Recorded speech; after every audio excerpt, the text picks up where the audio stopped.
everyone. Welcome to another Ashram Talks session.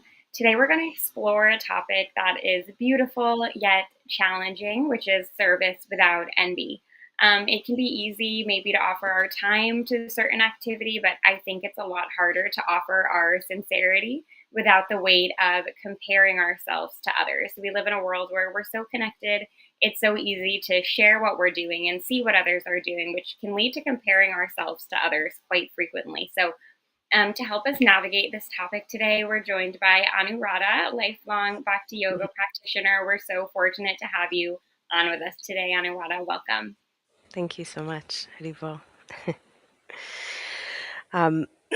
So I'll begin with some invocation prayers, and then we'll begin with the verses. They're both very much connected to each other, so it'll be nice to have both verses that we can go back and forth to.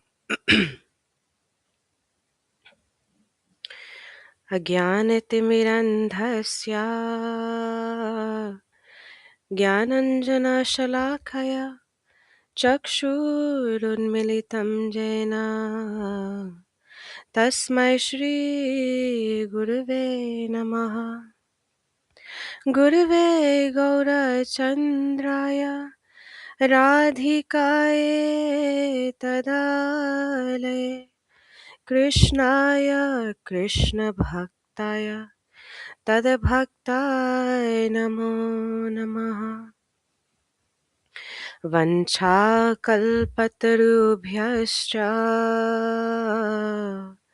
Kripasindhubhya cha Patitanam pavanebhyo Vaishnavebhyo Namo Namaha Jai Shri Krishna Chaitanya Prabhu Nityananda Shri Advaita Gadadhara Shivasadi Shri Gaura Bhaktavinda Hare Krishna Krishna Krishna Hare Hare Hare Rama Rama Rama Hare Hare.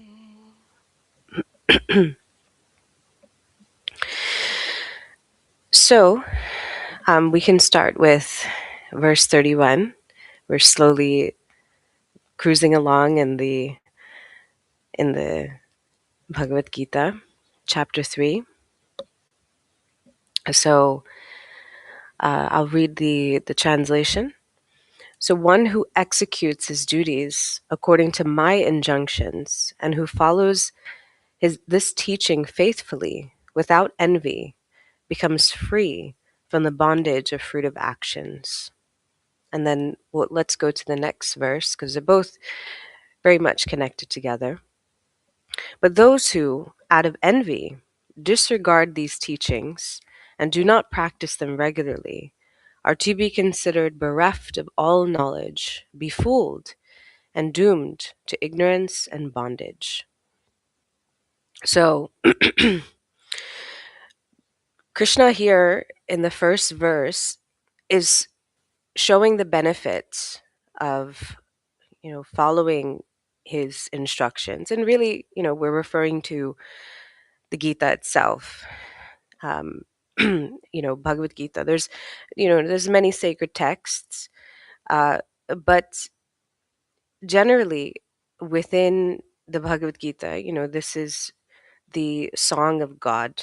Bhagavad means referring to Bhagavan, and Gita means song of. We've already established this long ago.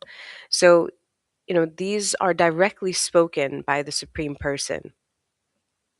So, Krishna is giving really a simple guideline in the first verse to become free from fruit of action, to become free from karmic activity, the bondage of karmic activity.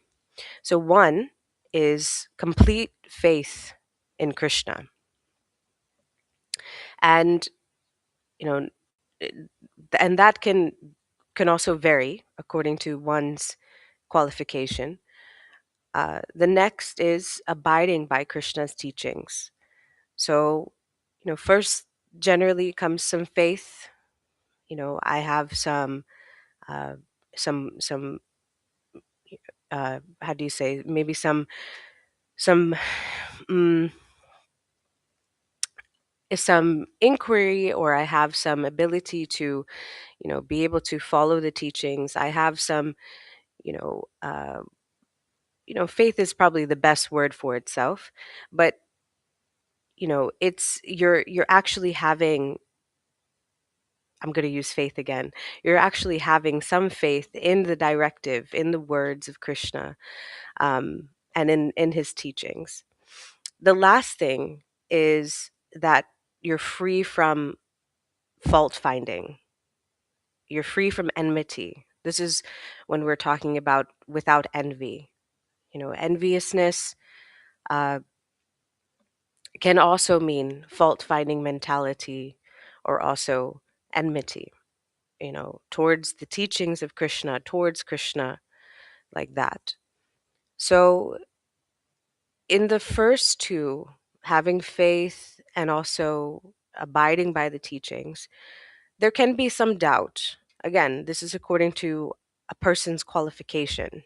Some may not have full understanding of Krishna, but they still abide by some of the teachings. Some may have, uh, you know, maybe faith in Krishna, faith in a higher purpose, faith in a higher existence, but they may not follow all the teachings of Krishna. But that's okay. Those two things are okay to still be eligible, to be free from the bondage of fruit of action, to be free from this, sort of karmic activity. But the one thing that's not okay is this this enviousness. And I like to also call it ego consciousness. That's not okay. So, common saying is, and everyone knows this saying, that if you have nothing nice to say, then don't say it at all. Don't say anything at all. So, similar to that, loose parallel to this, if you have uh, nothing of benefit to say about Krishna or about the teachings of Krishna, then better to not say anything at all. Better to be neutral about things. But those who harbor a fault finding mentality, um, like it says in this verse, enmity, this goes beyond just not having qualification, or not having, or just having genuine doubt, maybe in the teachings, or an inability to be able to follow the teachings, or what have you. Because at least then, in having a doubt, you can ask questions. And having a doubt, you can inquire from someone who knows. And we'll get to that in in the next chapter, really. But usually, when there's someone who has doubt, then there's some open mindedness, some open heartedness, some ability to accept influence. But someone who harbors the fault finding mentality, they've sort of blocked that off. They block off because they have the thought that somehow they are correct. They have the thought now that no, I know better. I know better. Uh, So it moves now, this ego consciousness moves now into a sense of disrespect, a sense of disobedience, ignoring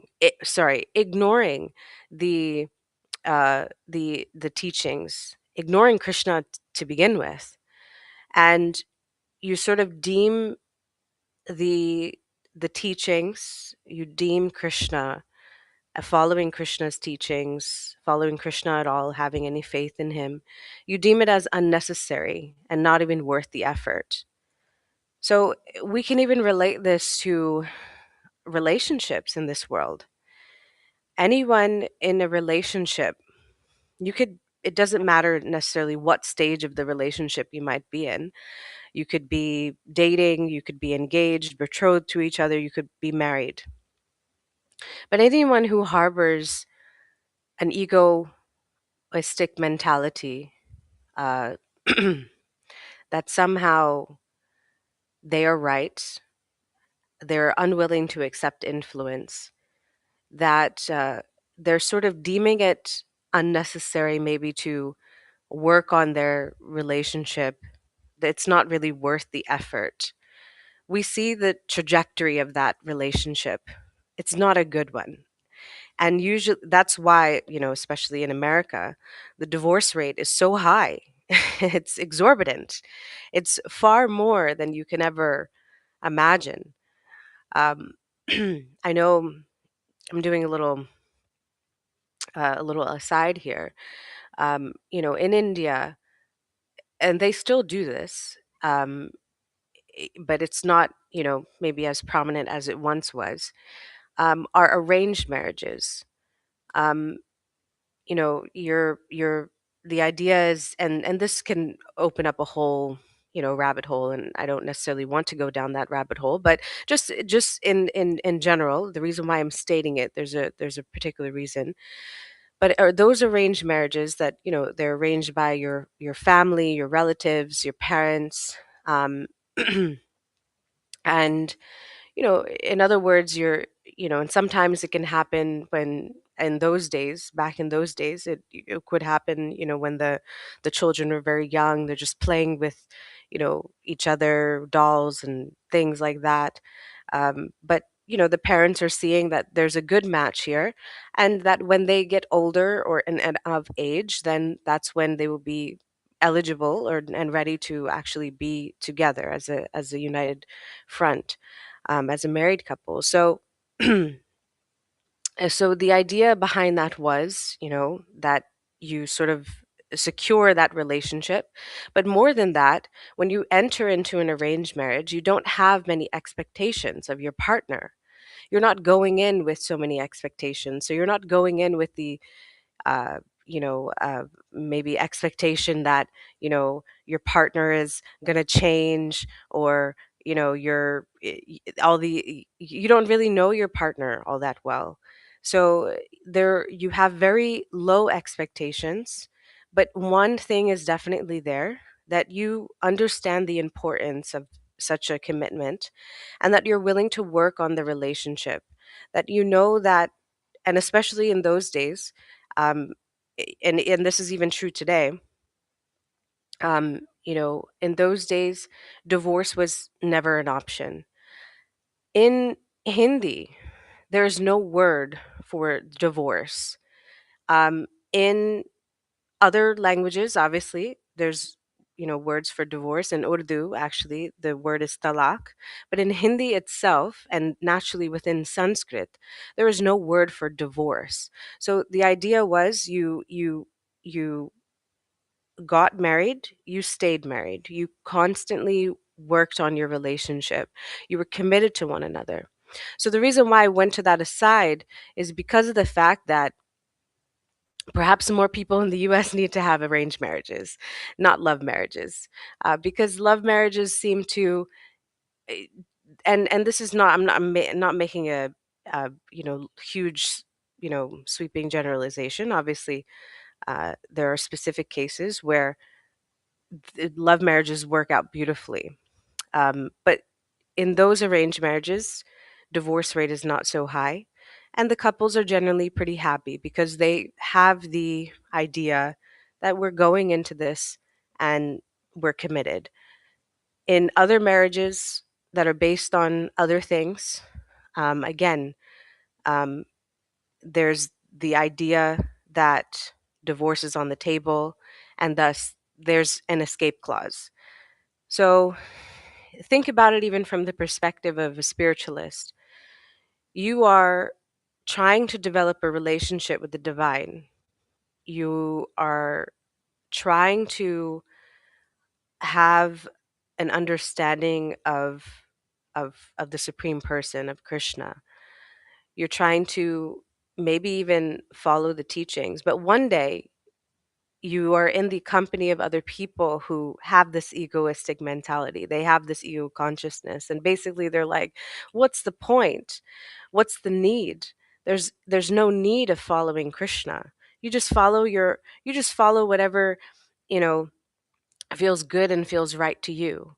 Don't follow what is here in the Gita. Don't follow that, because that's all pointless. Your own particular sense of morality, your particular sense of ethics, your particular sense of what is right and wrong in the world is actually correct. So then that sort of cuts off a relationship. Now you start to be more independent, of Krishna. You develop that perhaps that, you basically develop that ego consciousness, and you deem it unnecessary to even have a relationship with Krishna. You find it not worth your effort. I'm not going to follow Krishna's instructions anymore. I'm not going to develop a relationship with Krishna anymore. No, I actually know what's good for me, and I'm going to do what's good for me. So then, people actually miss the the bandwagon, so to speak. And why do they miss the bandwagon? Because, um, everyone in this world has a higher purpose. They have a a dharma, for lack of a better word, um, which is exclusively discovered within this human existence. It's exclusively discovered within the human race. And why is that? Because no other uh, in animal life, in insect life, in you know aquatic life, other mammalian life, in bird species, there's no concept of God. But for humans, there is the concept of God. One can variably develop a relationship with God. One knows the existence of God. um, so there's, like I was saying before, everyone has a higher purpose. There is one dharma for the soul, and we have another book called the Jaiva Dharma. This means basically the religion of the soul. Religion is a very loose word, um, because you know, uh, in our modern language, religion is something that can change. Dharma is not that.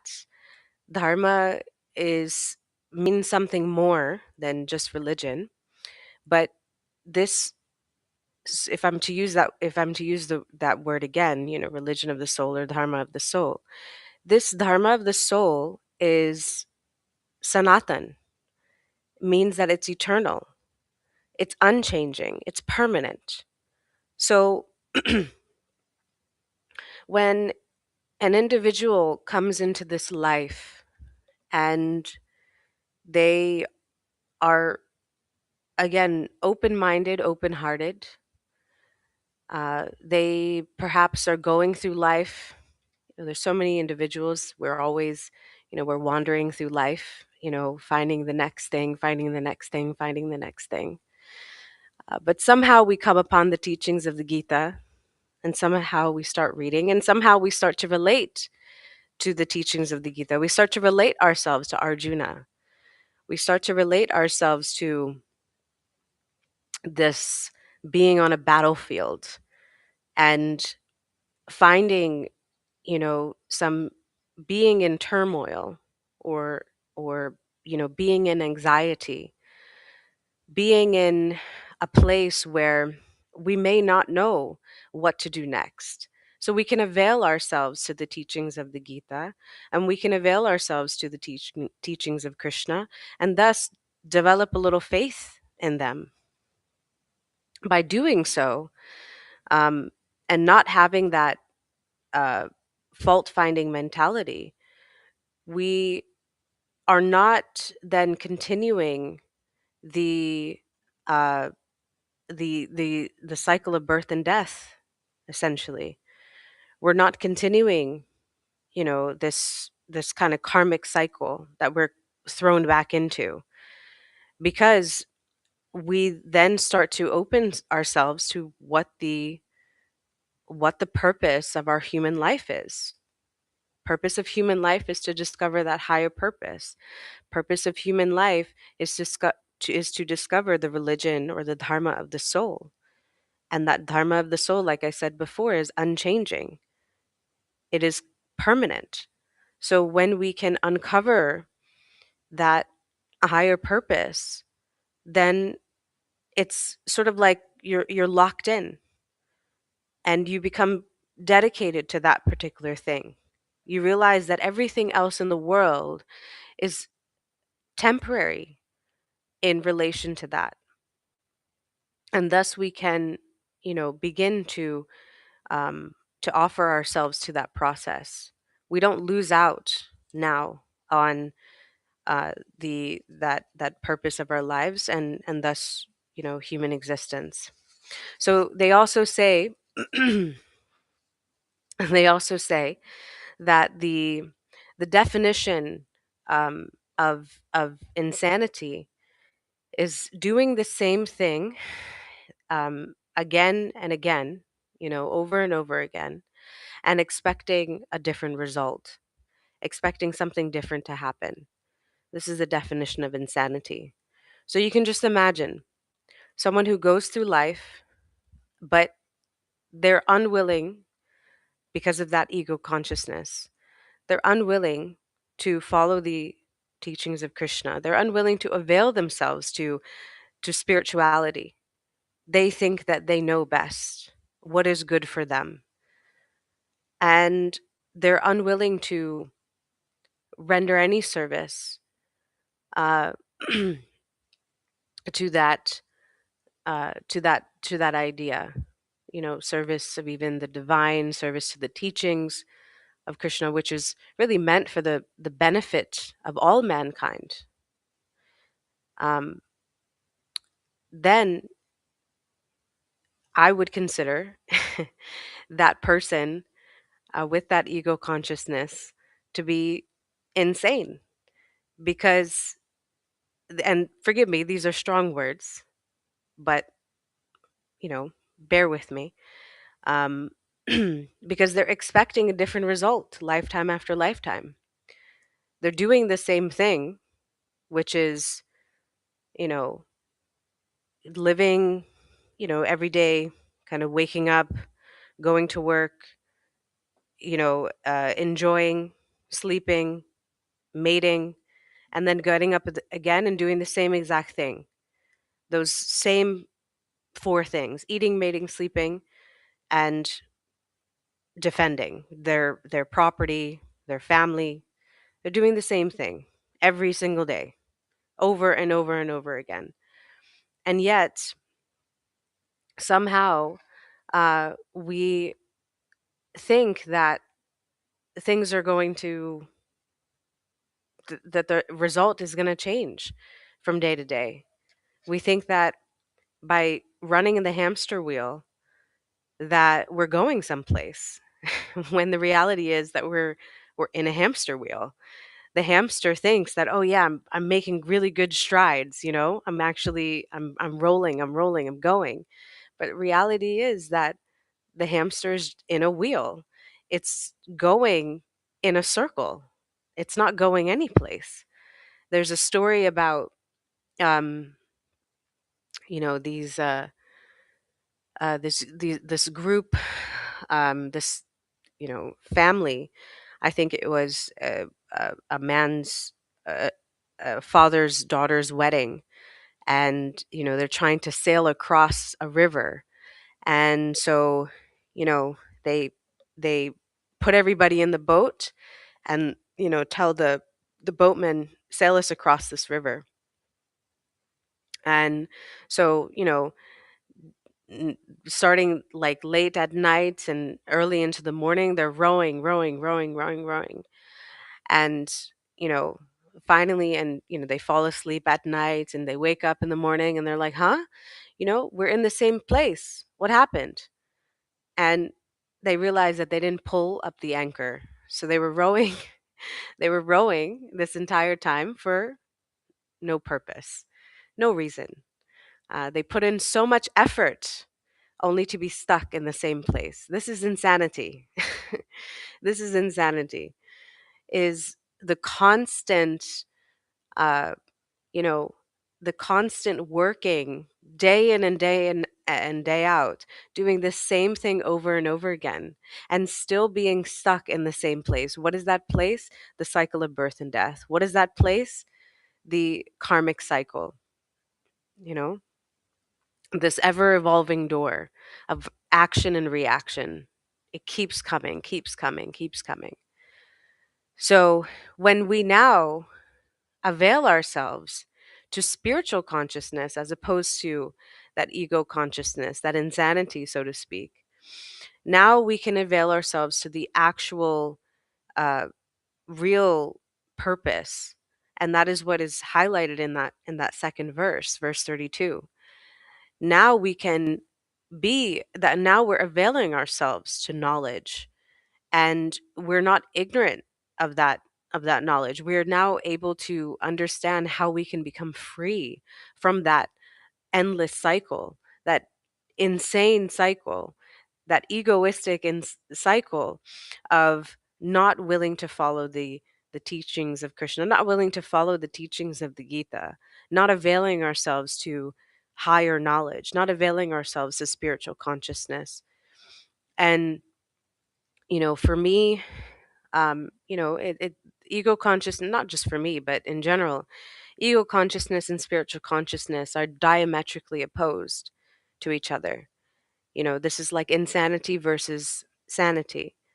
And in my view, spiritualists, specifically Krishna bhaktas, again, my opinion, um, but Krishna bhaktas are dangerously sane, dangerously sane.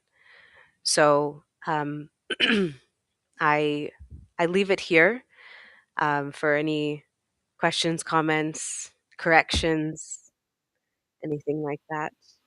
Yeah, thank you so much, Anuradha. I think you shared a lot of really important perspectives today, right? Like, one, the difference between Dharma and religion, a lot of really interesting and relevant points.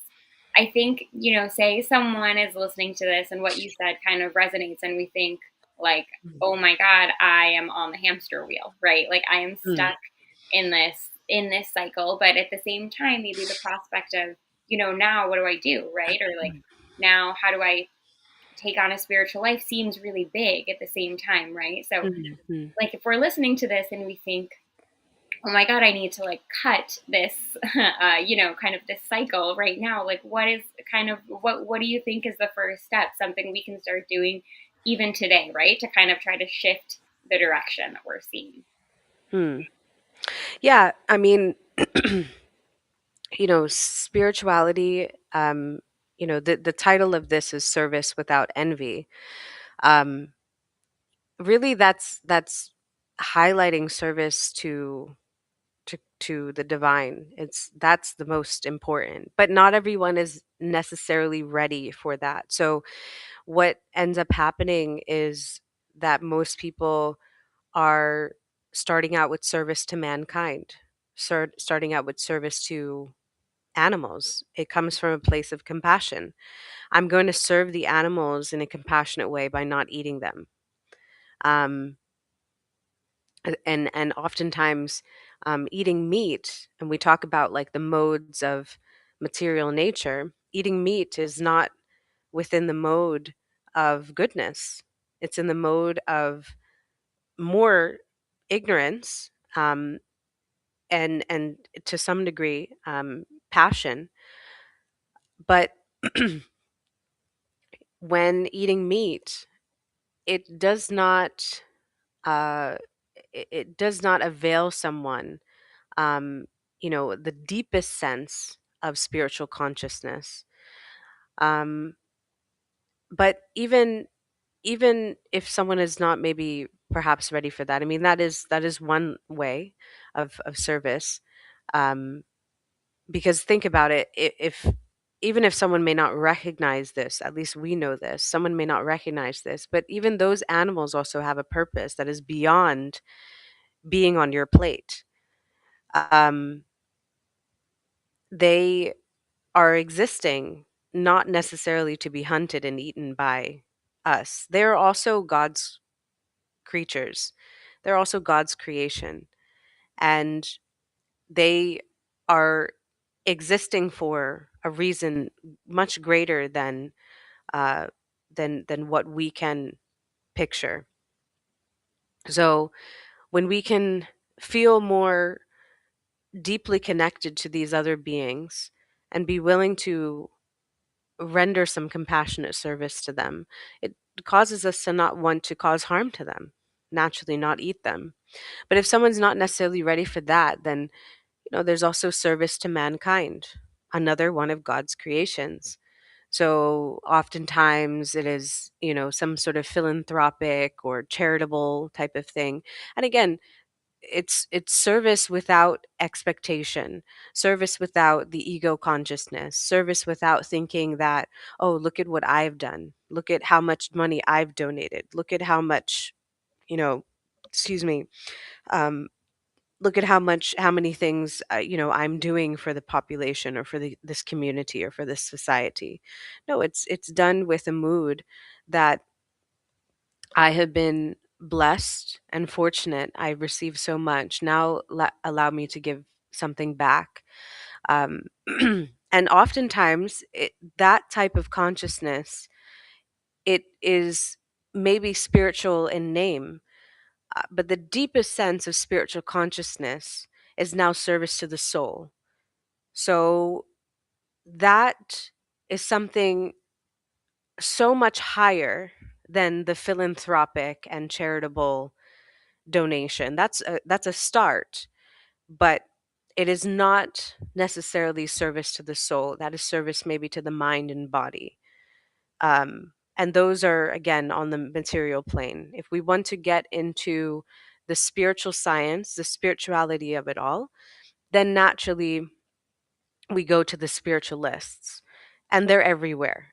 You will find, especially within Krishna consciousness, you will find Krishna devotees everywhere, in every major town, every major city, I should say, um, every major country. You will find a temple. You will find these books being distributed in the streets and into people's homes. Some are knocking door to door, like the Jehovah Witnesses, or other uh, individuals. And if you're willing, to have uh, God's message come to your door, come straight to, or you're willing to avail yourself to that spiritual life, it's available in so many different ways. So I would say, generally it's about developing some level of spiritual consciousness within the mode of goodness first, and then it comes out later where some can begin to step off of that hamster wheel by actually serving God. Yeah, thank you so much. I like how you frame it, like you could do this, but if you feel like you can't do that, then then let's take a step back. You could do this or this, right? And Hmm. I like the idea of, yeah, first maybe trying to frame our consciousness in the mode of goodness, right? Improve our Hmm. habits. And then maybe even, I think you said, kind of the first step is just being open, right? Like taking the time within yourself to say, like, okay, I'm open to this, right? Or like, I'm opening the door for this to come into my life, right? I think, Hmm. yeah, that is even a first step that we could all try to start to take or to contemplate. So Thank you so much. I really appreciate you sharing that in a way that I think is really kind of digestible for anyone wherever they are. We also have a nice comment from Colleen. She said, "Thank you so much for explaining the ego so clearly." I agreed. Much appreciated, Anuradha and Sienna. Always informative class. Yeah, thank you so much, Colleen, for joining us. There's Mhm. Sorry, there's just one other comment. I remember I used to have these Jehovah Witnesses actually as patients, and I remember that we would often talk about our spiritual background, or however you want to put it, religious background. And I remember them sharing with me about the ego, and it was really profound. um there For them, ego means ease God out. So you don't want to have ego, you would rather have eguy. Eguy is ease God in. so um so in other words, that ego consciousness is something where you're removing yourself from the teachings of Krishna. Exactly this, what we were saying before. You're sort of disrespecting the teachings, fault finding. Who cares? No one cares about Krishna, no one cares about the Gita, blah blah blah. I'm going to just do as I do, because the only thing that matters is science, and that's all I believe in, and things like that. But um it was really, I really appreciated them mentioning that to me, because it's even relevant for us. We want the opposite of the ego consciousness. And like I said before, ego consciousness is the exact opposite of spiritual consciousness. So um it's sort of the concept of sanity versus insanity. So um yeah.